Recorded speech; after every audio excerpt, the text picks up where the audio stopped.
એક સુંદર મહિલા પોતાની એક વર્ષની છોકરીને લઈને હોસ્પિટલની બહાર રડી રહી હતી.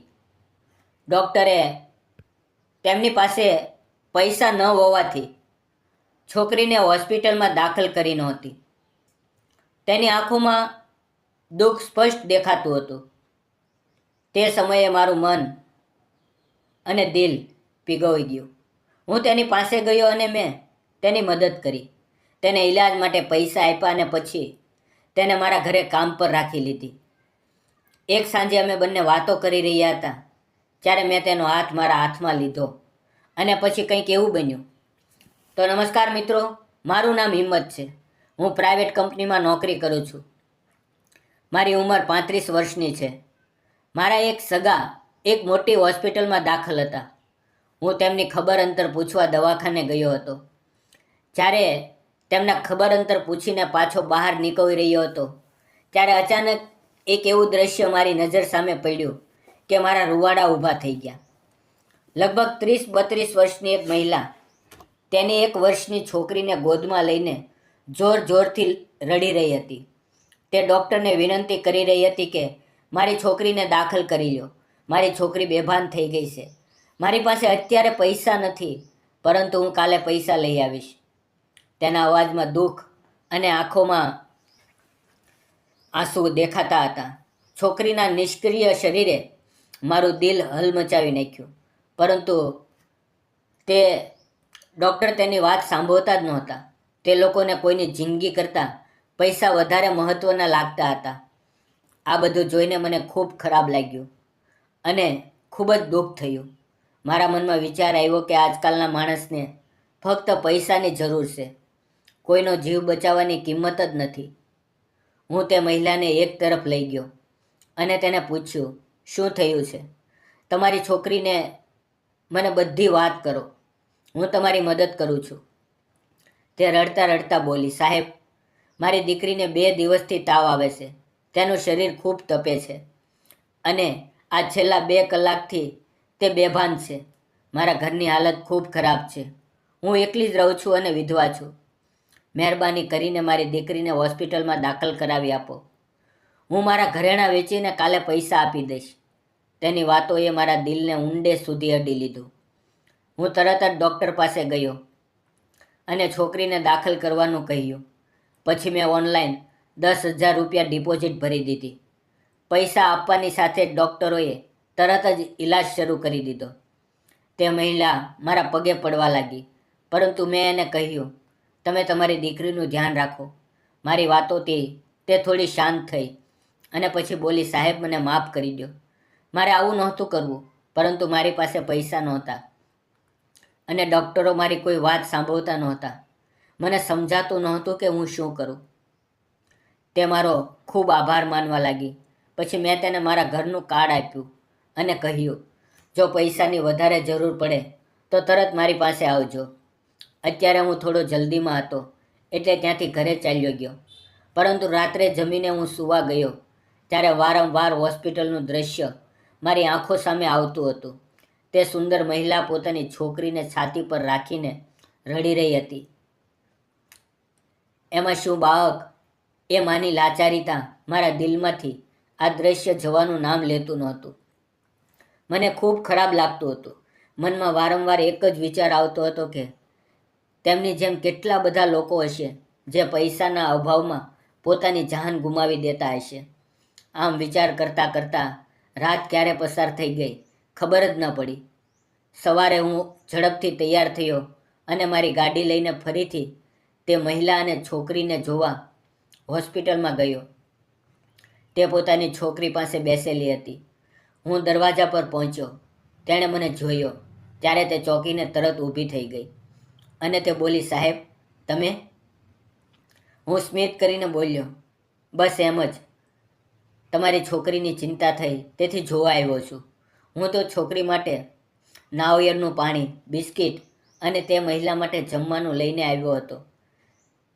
તેણે મને કહ્યું, સાહેબ, આ બધું શા માટે લાવ્યા છો? મેં કહ્યું, તમારી છોકરી માટે ખાવાની વસ્તુઓ અને તમારા માટે ભોજન છે, ખાઈ લો. તેની આંખોમાં આંસુ ભરાઈ આવ્યા.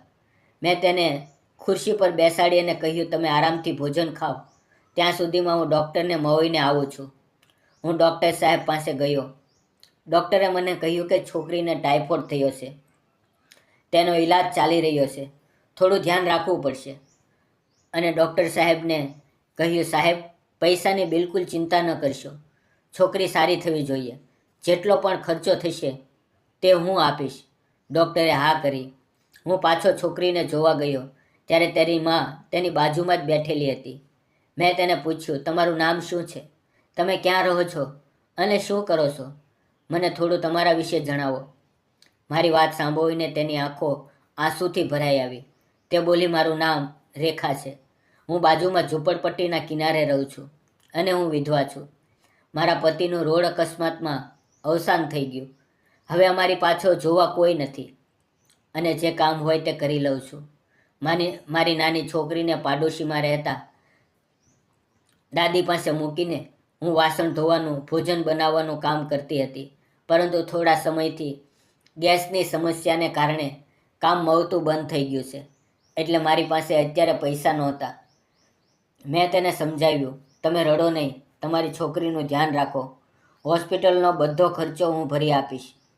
તેની આંખોમાં આંસુ આવી ગયા અને તે બોલી, તમે મને જેમ ઈશ્વર મળે તેમ મળ્યા છો. હું તમારો આભાર કેવી રીતે માનું? પણ હું તમારા પૈસા કામ કરીને એક એક રૂપિયો ભેગો કરીને આ જરૂર આપીશ. તેની આ વાત મારા દિલને ફરીથી સ્પર્શી ગઈ. તે દિવસ પછી હું રોજ સવારે અને સાંજે તેના માટે જમવાનું લઈને જતો. તેને થોડા પૈસા આપતો અને હંમેશા તેને ધ્યાન રાખવાનું કહેતો. હું પ્રાઇવેટ કંપનીમાં કામ કરતો હતો. આથી મારે ઓફિસે પણ જવું પડતું. પરંતુ મને તેની અને તેની છોકરીની ચિંતા હંમેશા મનમાં રહેતી. હવે 5-6 દિવસમાં સારવારને લીધે તે નાની છોકરીની તબિયત સારી થઈ ગઈ હતી. આજે ડૉક્ટરે તેને રજા આપી દીધી હતી. હું મારી ગાડી લઈને તેને ઘરે છોડવા ગયો. તે કહી રહી હતી કે સાહેબ, હું રિક્ષા લઈ જઈશ, તમે તકલીફ ન કરો. પણ હું હસતા હસતા બોલ્યો, કોઈ વાંધો નહીં, હું જ તમને તમારા ઘર સુધી મૂકી જાઉં છું. અમે તેમની ઝૂંપડપટ્ટીમાં પહોંચ્યા. ત્યાંની ગંદકી ભરેલી ગલીઓ જોઈને મને ગુસ્સો આવ્યો. ત્યાં ન સાફ હવા હતી, ન પાણી, અને મૂળભૂત સુવિધાઓ તો હતી જ નહીં. લોકો એમ છતાં પણ જીવન જીવતા હતા. આ જોઈને મારું મન ખૂબ નારાજ થયું. તે સમયે મને અનુભવ થયો કે આ દુનિયામાં ઘણા એવા લોકો છે જે આવી મુશ્કેલ પરિસ્થિતિઓમાં પણ સંઘર્ષ કરે છે અને કોઈની નાની મદદ પણ તેના માટે આખી જિંદગીની યાદગીરી બની જાય છે. તે મહિલા પાસે પતિનો સહારો નહોતો. તેની હાલત જોઈને મને ખૂબ દુઃખ થયું. મેં તેના ધીમા અવાજે પૂછ્યું, તમે આવી ગંદી જગ્યાએ કેમ રહો છો? મારી વાત સાંભળી અને ફરીથી તેની આંખોમાં આંસુ આવી ગયા અને તે બોલી, શું કરીએ સાહેબ? સમય આવા દિવસો બતાવે છે. જ્યારે મારા પતિ હતા ત્યારે બધું સારું હતું, પરંતુ હવે કોઈ સહારો નથી અને કામ પણ નથી, એટલે આવી હાલત આવી ગઈ છે. તેના શબ્દોમાં જે દુઃખ હતું તે મારું દિલ ચીરી ગયું. મેં તરત પૂછ્યું, શું તમે મારા ઘરે કામ કરશો? તેની આંખોમાં એક અજીબ ચમક આવી ગઈ અને તેણે તરત હા કરી દીધી. મેં તેને પૂછ્યું, તમે કેટલા પૈસા લેશો? તે પોતાના આંસુ લૂછતા લૂછતા બોલી, સાહેબ, તમે મારી ઉપર ઘણા ઉપકાર કર્યા છે. હું પૈસા નહીં લઉં, બસ મને અને મારી દીકરીને જમવાનું આપી દેજો. મારે બીજું કાંઈ નથી જોઈતું. અને મારી દીકરી જ્યારે મોટી થઈ જાય ત્યારે તેના ભણતરનો ખર્ચ ઉઠાવજો. મારી જિંદગીમાં બીજું કંઈ જ નથી. તેની આવી વાતો સાંભળીને મારું દિલ ફરીથી તૂટી ગયું. હું કશું પણ બોલ્યા વગર મારી ગાડી ચાલુ કરી અને તેને કહ્યું, તમારો સામાન લઈ આવો. અત્યારે જ આપણે બધા મારા ઘરે જઈશું. થોડી વારમાં તે પોતાનો થોડોક સામાન લઈ આવી ગઈ. હું તેને અને છોકરીને લઈને મારા ઘરે પહોંચ્યો. મારો મોટો બંગલો જોઈને તે ચોંકી ગઈ. તેને વિશ્વાસ જ નહોતો આવતો કે તેને આવી સુંદર અને સારી જગ્યાએ રહેવાનું મળશે. તે દરેક વસ્તુને આશ્ચર્ય અને આનંદથી જોઈ રહી હતી. મેં તેને મારું ઘર બતાવ્યું અને રહેવા માટે એક જુદો ઓરડો આપ્યો. પછી તે રોજ બધા માટે ભોજન બનાવતી અને તેના હાથમાં ખૂબ જ સ્વાદ હતો. આમ જ 2-4 દિવસ વીતી ગયા. અમે બંને ભોજન કરી રહ્યા હતા ત્યારે તેણે મને પૂછ્યું, સાહેબ, હું આવી ત્યારની જોઉં છું કે તમે ઘરે એકલા જ રહો છો, તમારા પત્ની નથી? તેનો આ સવાલ સાંભળીને મારી આંખોમાં પણ આંસુ આવી ગયા. મેં તેને શાંત અવાજે કહ્યું, તારા જેવી જ મારે પણ એક પત્ની હતી, વૈશાલી. આજથી 7-8 વર્ષ પહેલાં મારા લગ્ન થયા હતા. જિંદગી ખૂબ જ આનંદમાં ચાલતી હતી. અમે બંને એકબીજાને ખૂબ પ્રેમ કરતા હતા. પરંતુ ડિલિવરીના સમયે તે અને બાળક બંને મને છોકલો મૂકીને ચાલ્યા ગયા. ત્યાર પછી મેં નક્કી કર્યું કે હું ફરી લગ્ન નહીં કરું. મારી વાત સાંભળીને તેની આંખોમાં આંસુ આવી ગયા. તે ધીમા અવાજે બોલી, સાહેબ, માફ કરજો, તમને દુઃખ આપવાનો મારો ઈરાદો નહોતો. પછી અમે શાંતિથી ભોજન પૂરું કર્યું. પણ આમ જ થોડા દિવસો પસાર થયા.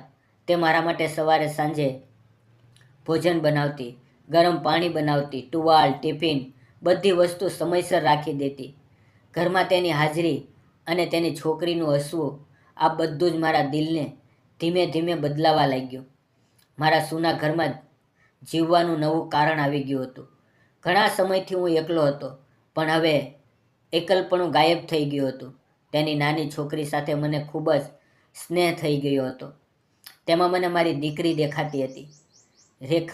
રેખામાં મને મારી પત્નીની ઝલક દેખાતી હતી. આ રીતે થોડા દિવસો વીતી ગયા.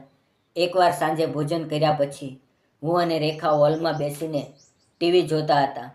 હું તેની બાજુમાં જ બેઠો હતો. વાતો કરતાં કરતાં મેં રેખાનો હાથ શાંતિથી મારા હાથમાં લીધો. તે મારી તરફ એક નજરથી જોવા લાગી. મેં તેને ધીમેથી કહ્યું, રેખા, મને તો ખૂબ ગમવા લાગી છે. તારો સ્વભાવ અને તારા મનની સાદગી ખૂબ જ સુંદર છે. મને તારી સાથે પ્રેમ થઈ ગયો છે. શું તું મારી સાથે લગ્ન કરીશ? મારી વાત સાંભળી અને રેખાની આંખોમાં આંસુ આવી ગયા. તે રડતા રડતા બોલી, સાહેબ, તમારા જેવો માણસ નસીબદારને મળે છે. મને પણ તમે ખૂબ સારા લાગો છો. તમે મારી અને મારી છોકરી પર જે પ્રેમ અને કાળજી બતાવી છે તે હું દિલથી અનુભવું છું. મારા ખરાબ સમયમાં તમે મને સાથ આપ્યો, મદદ કરી. આ હું ક્યારેય ભૂલી શકીશ નહીં. મને પણ તમારી સાથે લગ્ન કરવા સારા લાગશે. હવે અમારા જીવનમાં એક નવી ખુશી, એક નવી સવાર આવી ગઈ હતી. છતાં પણ થોડા દિવસો અમે એકબીજાને વધુ સારી રીતે સમજતા રહ્યા. સુખ દુઃખમાં સાથે રહ્યા. અને પછી એક નાના મંદિરમાં અમે અમારા સંબંધને જિંદગીભર માટે મજબૂત બનાવી દીધો. હવે હું, રેખા અને અમારી નાની દીકરી ત્રણેય ખુશીથી ભરેલી જિંદગી જીવી રહ્યા છીએ. મિત્રો, ક્યારેક જિંદગીમાં આપણને એવો માણસ આવી જાય છે જે આપણું આખું જીવન બદલી નાખે છે. સંબંધ લોહીનો ન હોય તો પણ દિલનું બંધન ખૂબ મજબૂત હોય છે. રેખાની દીકરીને મેં મદદ કરી હતી, પરંતુ બદલામાં ઈશ્વરે મને એક પરિવાર, એક પત્ની અને એક દીકરી આપી. મિત્રો, વિશ્વાસ અને પ્રેમથી કોઈ પણ જિંદગી સુંદર બની શકે છે. યાદ રાખજો, કોઈના ખરાબ સમયમાં આપેલો સાથ તેની જિંદગીની સૌથી મોટી ભેટ હોય છે. મિત્રો, વિડીયો જોવા બદલ આપ સૌનો ધન્યવાદ મિત્રો.